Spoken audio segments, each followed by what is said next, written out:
ஹரே கிருஷ்ணா.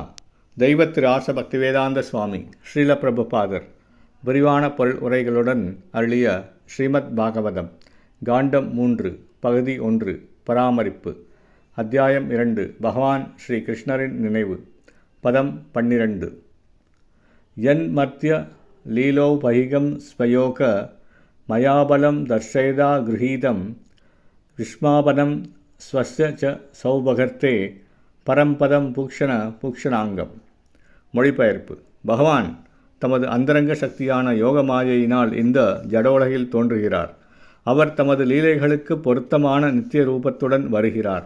வைகுண்ட நாரதராக தமது நித்திய ரூபத்திலுள்ள பகவான் உட்பட தங்களுடைய சொந்த ஐஸ்வர்யத்தில் செருக்குடையவர்கள் ஆகிய அனைவருக்கும் இந்த லீலைகள் அற்புதமானவையாக இருந்தன. இவ்வாறாக அவரது ஸ்ரீகிருஷ்ணரின் உன்னதமான உடல் அணிகலன்களுக்கெல்லாம் அடிகலனாக விளங்குகிறது. பொருளுரை.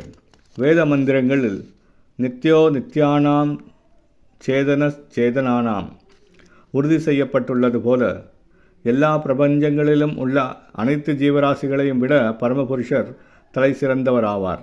அவர் அனைத்து ஜீவராசிகளுக்கும் தலைமையானவர். செல்வம், பலம், புகழ், அழகு, அறிவு மற்றும் துறவு ஆகிய ஐஸ்வர்யங்களில் அவருக்கு இணையானவர்களோ அல்லது அவரை விட உயர்ந்தவர்களோ ஒருவரும் இல்லை. பகவான் ஸ்ரீ கிருஷ்ணர் இப்பிரபஞ்சத்தில் அவதரித்திருந்த பொழுது ஜடவுலக லீலைகளுக்கு சற்றே பொருத்தமான முறையில் அவர் தோன்றியிருந்ததால் அவர் ஒரு மனிதனைப் போலவே காணப்பட்டார். அவர் தமது 4 கரங்களை கொண்ட வைகுண்ட அம்சத்துடன் மனித சமூகத்தில் தோன்றவில்லை. ஏனெனில் அது அவருடைய லீலைகளுக்கு பொருத்தமாக இருந்திருக்காது. ஆனால் ஒரு மனிதராக அவர் தோன்றியிருந்த போதிலும் அவரது 6 ஐஸ்வர்யங்களில் அவருக்கு இணையானவர்களாக யாருமே இருந்ததில்லை, இருக்கவும் போவதில்லை. ஒவ்வொருவரும் இவ்வுலகில் தாங்கள் பெற்றுள்ள ஐஸ்வர்யத்தினால் செருக்குடையவர்களாக உள்ளனர். ஆனால் மனித சமூகத்தில் பகவான் ஸ்ரீ கிருஷ்ணர் அவதரித்திருந்த பொழுது பிரபஞ்சத்தில் உள்ள அனைவரையும் அவர் மிஞ்சியவராக இருந்தார். பகவானின் லீலைகள் மனித கண்களுக்கு புலப்படும் பொழுது அவை பிரக்கட என்றும் புலப்படாத பொழுது அப்பிரக்கட என்றும் அழைக்கப்படுகின்றன. உண்மையில் சூரியன் எப்படி ஆகாயத்தை விட்டு செல்வதில்லையோ அதுபோலவே பகவானின் லீலைகளும் முடிவடைவதே இல்லை.